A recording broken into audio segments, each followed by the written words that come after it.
짐이라. 아멘.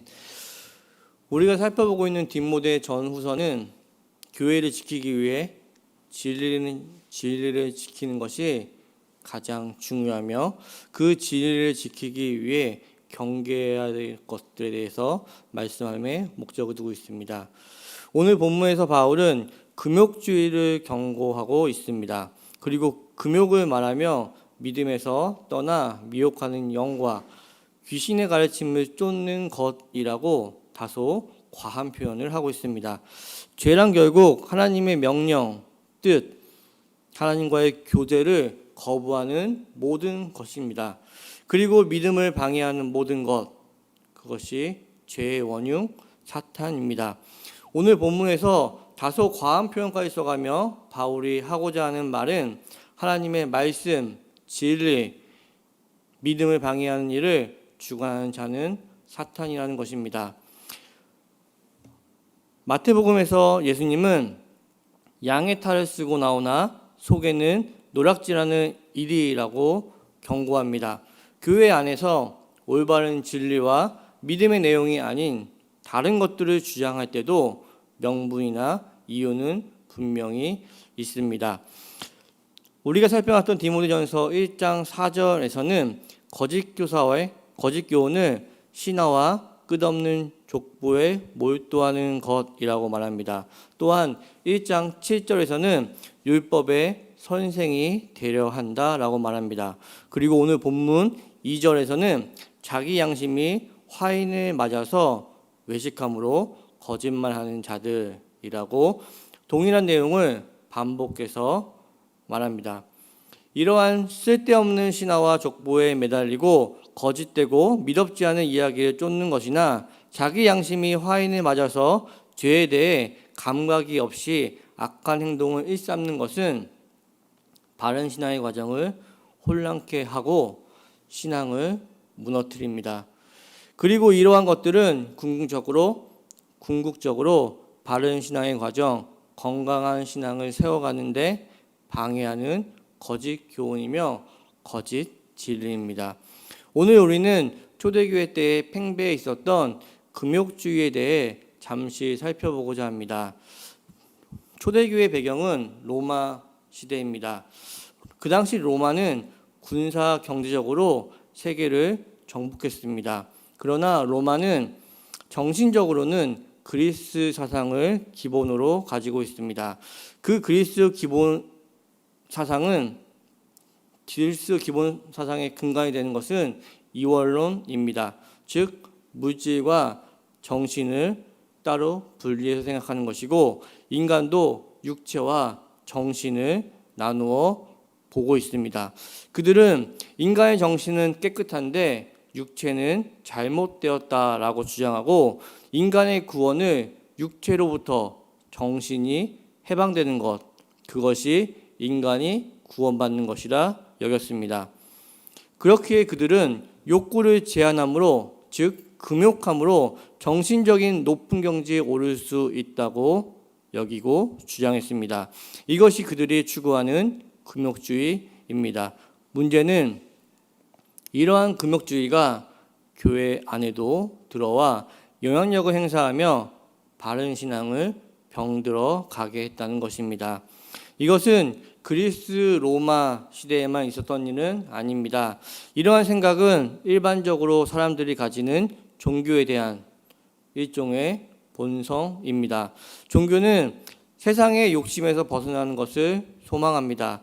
세상에서 당하는 괴로움, 고통, 비극, 부끄러움 등의 피해받는 것과 피해주는 것 등의 모든 상태에서 벗어나기를 원하는 것이 우리가 가진 본성 중 하나일 것입니다.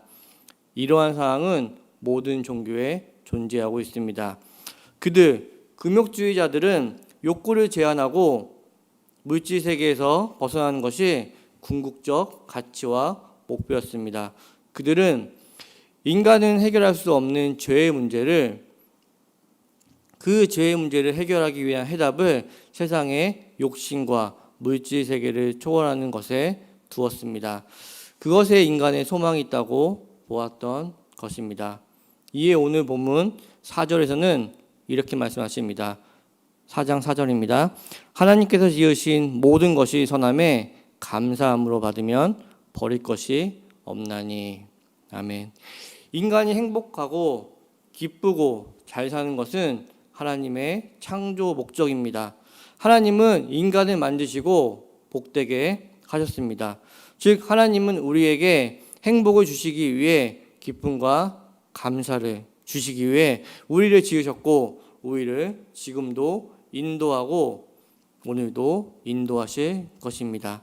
그러면 우리가 세상에서 어떻게 살아가는 것이 중요하고 하나님의 뜻에 부합하는 삶을 사는 것일까요? 우리가 금욕적으로 살고 헌신적으로 살면서 다른 사람을 판단하고 정죄하며 무시한다면 그것은 바르지 못한 것입니다. 또한 우리가 잘 먹고 잘 입고 행복하더라도 우위를 보는 사람들이 시험에 들 수 있다면 우리는 과감히 절제할 수 있어야 합니다. 이것이 성경의 가르침입니다. 신약 성경 골로새서 2장입니다. 골로새서 2장 16절부터 19절 제가 읽어드리겠습니다. 그러므로 먹고 마시는 것과 절기나 초하루나 안식일을 이유로 누구든지 너희를 비판하지 못하게 하라. 이것들을 장래일의 그림자이나 몸은 그리스도의 것이니라. 아무도 꾸며낸 겸손과 천사 숭배를 이유로 너희를 정죄하지 못하게 하라. 그가 그 본 것에 의지하여 그 육신의 생각을 따라 헛되이 과장하고 머리를 붙들지 아니하는지라. 온몸이 머리로 말미암아 마디와 힘줄로 공급함을 받고 연합하여 하나님이 자라게 하심으로 자라느니라. 골로새서 2장에서는 무엇을 하라고 말씀하시나요? 우리는 앞에서 이야기한 바와 같이 외식하는 겸손을 떨어 사람에게 인정받으려는 잘못된 유혹과 시험에 빠지지 말아야 합니다. 천사 숭배의 명분을 세우고 격식을 차려 율법의 선생이 되려고도 하지 말아야 합니다.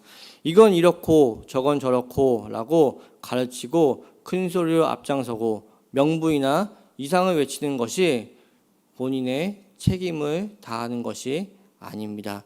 금욕적으로 가서 겸손을 가장하든 명분을 앞세워 잘못을 지적하고 가르쳐 큰 소리를 치든 이는 모두 자기를 증명하려고 하는 행동일 뿐입니다.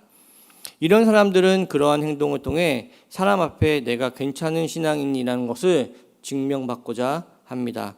그러나 이는 예수 그리스도를 머리로 하고 그분의 몸으로 부음받은 그리스도인이 취하는 행동은 아닙니다. 이런 의미에서 우리 각자의 환경에 대해 우리는 불평불만을 하면 안 됩니다. 하나님은 자기의 사랑하는 백성을 항상 살피시고 졸지도 아니하시고 머리카락까지 세시며 우리를 눈동자같이 지키고 보호하시며 인도하십니다. 그리고 그 어떤 것도 하나님이 자기 백성에게 이루고자 하는 구원의 완성을 방해할 수 없습니다. 그렇기에 우리에게 허락된 모든 환경, 교회, 가정, 직장, 사회 속에서 우선적으로 해야 할 것은 불평이 아니라 나의 신앙 점검입니다. 물론 각자의 환경 속에서 만족이 안 되는 일이 일어날 수 있습니다. 불만스러운 일도 겪습니다. 그러나 그 모든 일에는 하나님께서 우리에게 요구하시는 바가 있을 것입니다.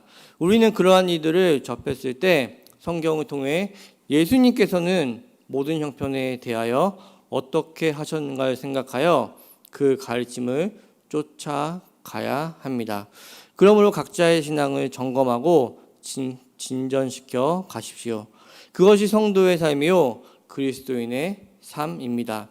형통하고 승리하고 자랑하고 힘 있을 때보다 어렵고 고난과 억울한 것과 자신의 못난 것을 확인하여 넘어지는 일들에서 우리의 신앙은 자라납니다.